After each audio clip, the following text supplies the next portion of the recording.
What's up, guys? Moose coming at you once again, this time with another unboxing video. So let's get started.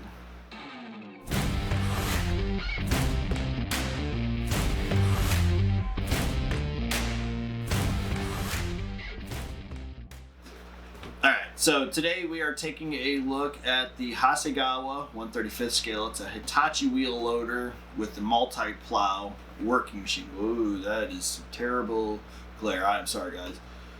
Picked this up on the Sprue Brothers deal of the day for a pretty reasonable price. I think it was like $25. So let me move the camera and let's dig into the box. Alright, so here we have the front box art of the Hitachi wheel loader. So it's a Hitachi wheel loader ZW100-6. It's a multi-plow snowplow working machine, again in 1/35 scale. It is kit number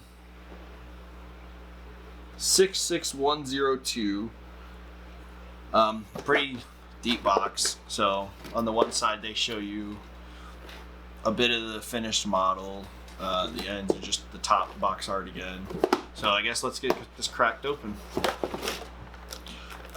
First thing, of course, is instructions. I'll pull those aside for the moment. And as usual for Hasegawa, everything is basically in one bag, or in this case, two. So we'll go ahead and pull everything out.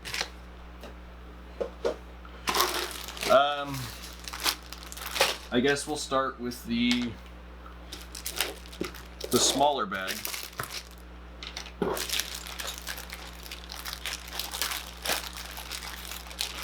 So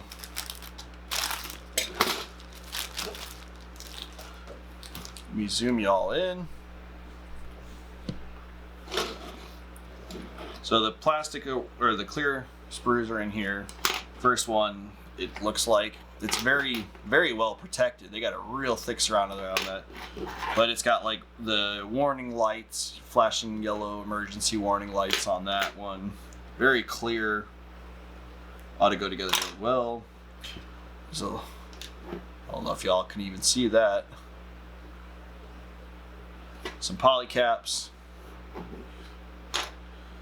Then the other clear sprue has like the front, the cab windows, the front and rear, the side, little like your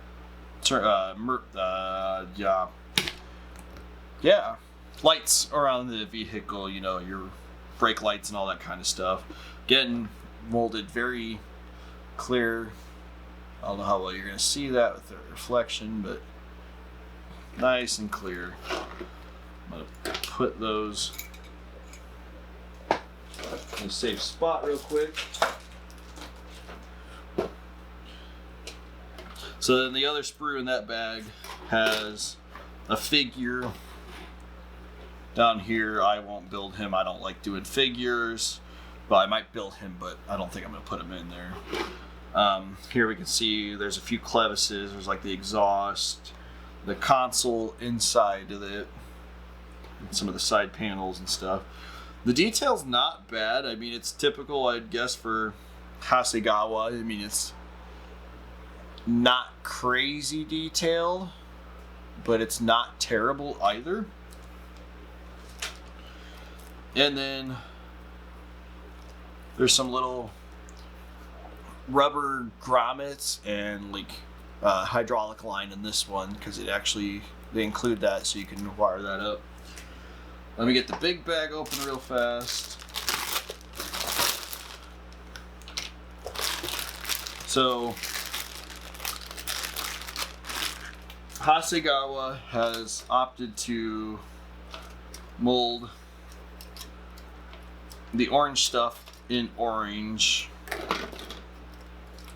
which I'm not sure I agree with because of the orange color itself. We'll go to that in a second. So here we have like some of the body panels. Here's the cab floor itself. Like a radiator there, the rear grille, the access hatch on the back, steering wheel, steering column. Actually, it looks like there's some better detail on this than the other one, so I'll bring you in for a little bit of close-up. So there, like I said, is the cab floor, radiator, and such.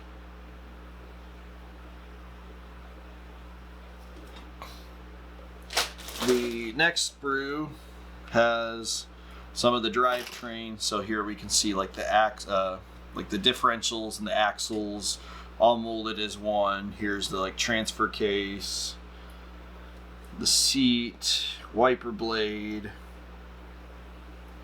some grab handles. Might be a little harder to see these on this black table. I wish I would have grabbed something. So again, not bad detail. I've certainly seen better, but I don't know how old this kit is either. Then the last gray sprue has the engine molded onto like a deck plate at the back. And there's like the cab, the controls, the sidewall, like steps and stuff, the door frames and everything. So it does look pretty cool. It looks like it'll build up really nicely. Then onto the orange. So the first one has some like hydraulic pistons here with their rams there. That's going to be unfortunate. I'm going to have to definitely prime and repaint those. I'm going to prime and paint everything, of course. Not exactly sure what that's for, but some details there. The next one, they've done a great job of protecting fragile pieces. So here's like the two halves of the plow. Those might be the backing plates to the plow. Here's like the center section. Spin this around, like the center of the frame where it all attaches to, I believe. Some of the like wing supports and so on. So again, pretty good detail. The next sprue has, I believe, body panels. There's some more hydraulic rams and stuff here. I'm not exactly sure what all I'm looking at, so y'all are seeing it the first time with me. And the final sprue has more of the body parts, of course, so there's some more frame stuff, the wheels themselves, some of the boxes that fit around it. Here's obviously something for the drive line because there's a U-joint there. So not a bad looking kit overall. And then I'll go ahead and pull one of these out. They also include some gigantic rubber tires that have some pretty darn good detail, I'd say. So really nice and thick. They're quite pliable. With a good coat of paint, I think they'll look pretty good. And we'll take a look at the decal sheet real quick. Spin it around. So one thing I see is some of the like black edging on the glass is actually included on here as decals. There's some of the controls and stuff. Lots of warning labels as I'd expect from a piece of construction equipment. Actual naming. There's no fake naming on this, so everything looks good. Give you a little close-up real quick. And then finally the instructions. So one thing that's nice is Hasegawa did include a full color instruction sheet. I don't think I've ever seen such before on a kit I've done. So hopefully they keep this trend up. I like that. Manufacturers need to listen. So they give you some detail down here of the actual real life thing, and then again in typical Hasegawa, it's a 6 mile long sheet of paper. So they start off by going over the parts overview, telling you all the colors. Mr. Hobby, Mr. Color colors are all listed. There's a few of the acrylic ones listed, but I usually use the enamel ones. So in step 1, basically you're building all of the interior of the cab, so everything's either black or it's like typical construction equipment gray these days. Lots of detail or decals going in there. Down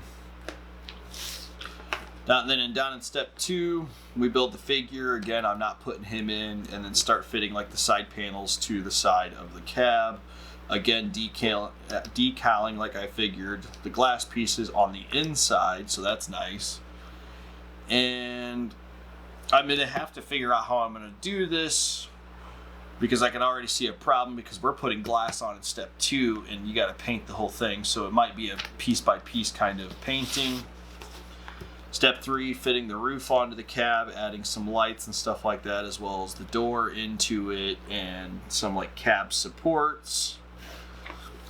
Then in step 4 we move on to the first part of the chassis, so building up the rear part with that engine deck plate. Looks like the transfer case and stuff fitting on there.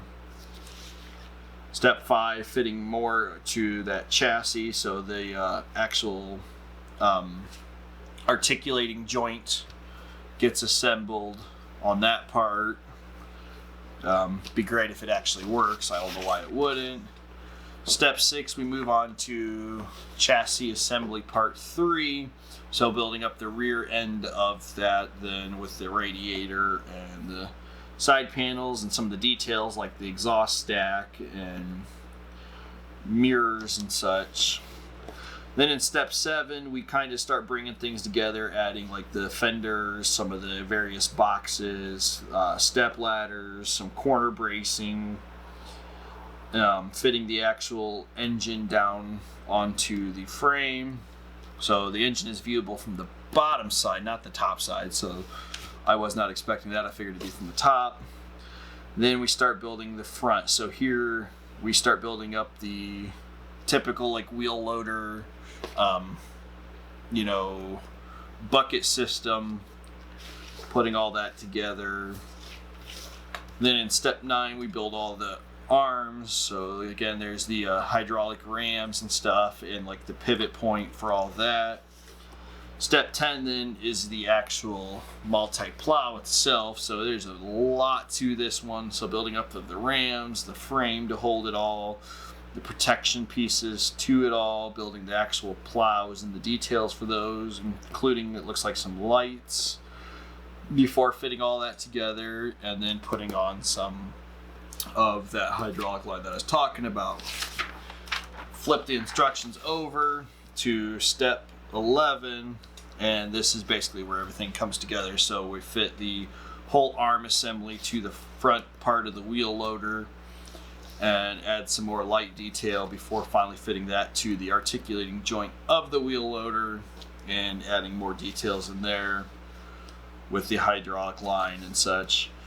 Then finally in step 13, we build the emergency lights bar and add that to the top of the vehicle, add the wheels, again not glued, so that makes me do think that it will articulate, and actually right there I see no glue symbols on the articulating joint.